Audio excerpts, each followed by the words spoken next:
soleus, which is in the hind leg, caudal medial portion of the thigh. So back here, caudal medial part of the thigh, is going to be from the pelvic symphysis to the tibia. So we're looking at it going down here, or down here.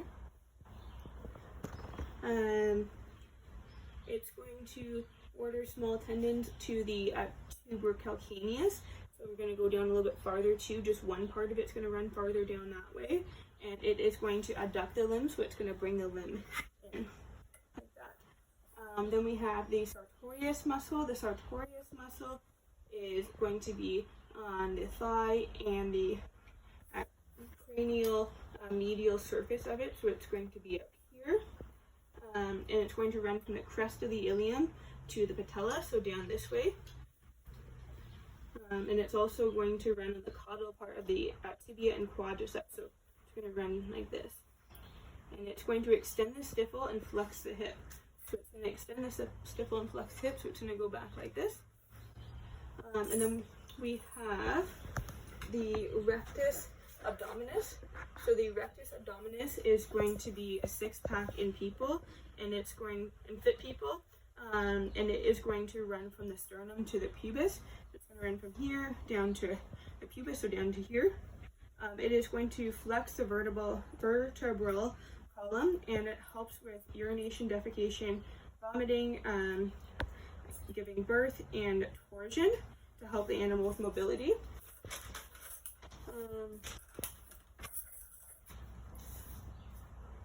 We also are going to have the internal and external abdominal obliques. They're all going to be in the abdominal cavity, and they're going to run in a craniocaudal direction from the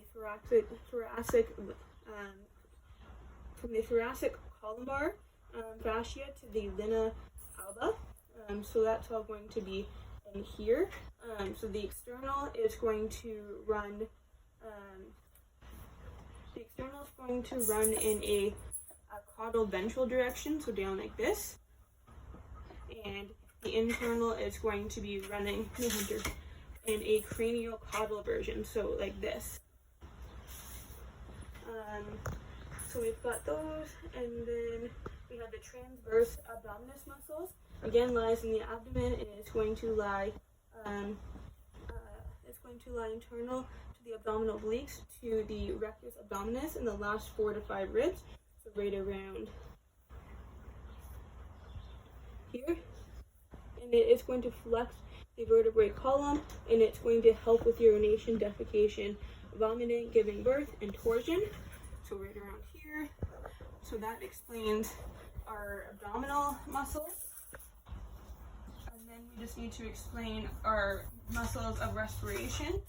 So we have the serratus dorsalis cranials and serratus dorsalis caudales. They're all going to be in the coastal region, and they're going to lift the ribs for inspiration. And then we have the external and internal costals. They're also going to be in the coastal region here, and they're going to be in between the ribs is the intercostals, and they're going to raise the ribs and expand the chest cavity, so in between all the ribs here. That is going to be the external costals. I'm sorry, not the internal. And the internal costals are going to pull the rib cage down, and they're going to push air out of the lungs. And that also is going to be in the costal region here. Then we have the diaphragm. The diaphragm is going to be in the caudal portion of the costals. It's going to aid with inspiration and expiration, and the diaphragm relaxes and returns to a dome-like shape. As air is forced out of the lungs on inspiration, the diaphragm acts like a vacuum and sucks up the air, which pushes air into the lungs. So it's all, like I said, in this area here, right about here. The diaphragm allows for the chest to expand. And I believe we just have one more, which is the apaxial muscle, which is going to be at the base of the skull, and it's going to run down the ribs, down the vertebrae, and it's going to extend the back. So it'll help the animal to extend. So if you were to move out like this, it would extend his back here. I think we're good there.